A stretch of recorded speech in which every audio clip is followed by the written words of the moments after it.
Please take your seats quickly, ladies and gentlemen. Thank you. Hi guys, and welcome to oneminutetennis.com.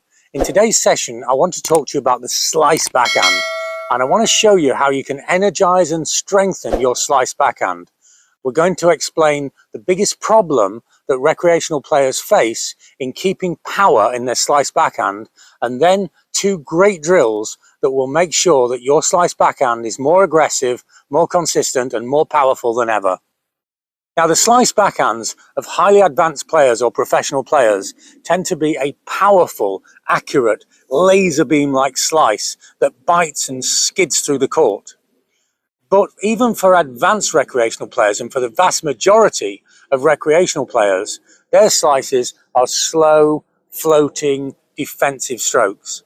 If your slice is slow, floating, and defensive, then the most likely reason by far is what's called ulnar drift or ulnar deviation.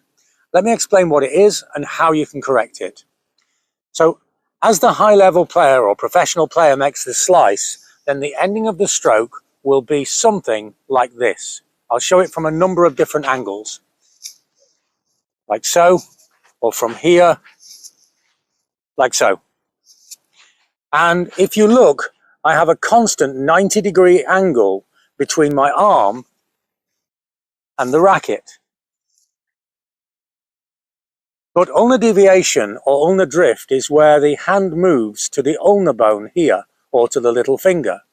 And when you look at most backhands in the world, probably your backhand, and if you look at the ending of the stroke, we have this position: the professional ending and the recreational ending. Now, when I make this motion, this is a weak motion. You see, I can add strength moving the wrist that way or this way, but when I move it that way, it's a very weak motion. There's no major muscles guiding that movement. And so when I allow the racket to drift into ulnar deviation, I have no control and the ball just floats up in the air. So we need to avoid that movement entirely, not a little bit. There is none. When you look at Federer making the slice backhand, there is zero ulnar deviation. The racket stays constant. So I'm going to show you now two great ways of avoiding ulnar deviation and feeling the change to make your backhand into a real weapon. The first one is to choke up on the grip. And now, instead of just seeing one angle here, we see two angles, one here and one here. And now it becomes much more natural to keep this position.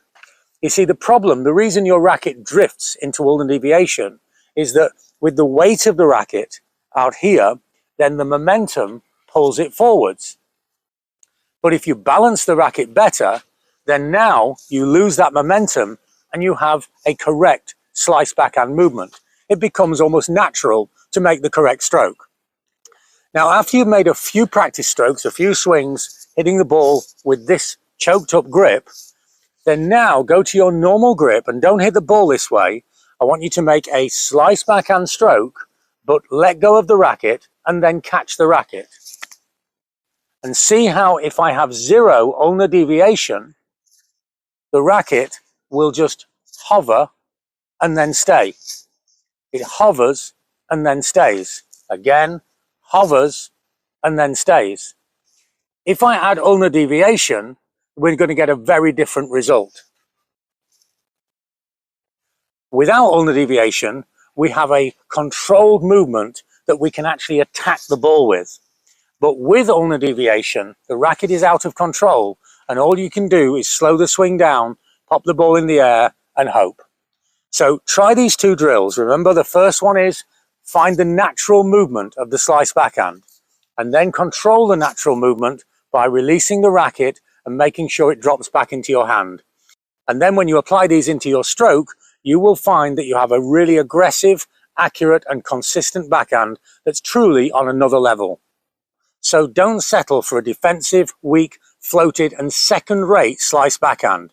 Turn your slice backhand into a weapon and simply remove ulnar drift or ulnar deviation from your stroke, and you will have a better, more accurate, and more powerful slice backhand almost immediately.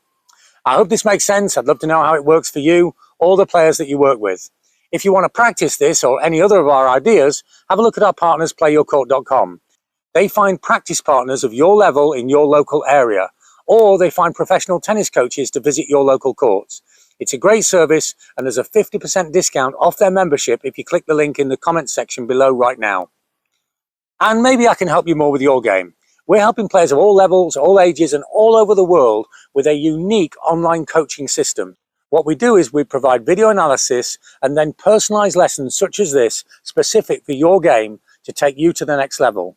If you're really serious about reaching your potential in tennis, have a look at our website or email us for more information. So remember, if you want to take your slice backhand to its real potential, you must remove this weak, defensive, ulnar deviation position. You must take this out of your game forever and go to the correct movement, and the powerful slice backhand drive. Thanks for watching. See you next time for more unique tennis lessons that really work.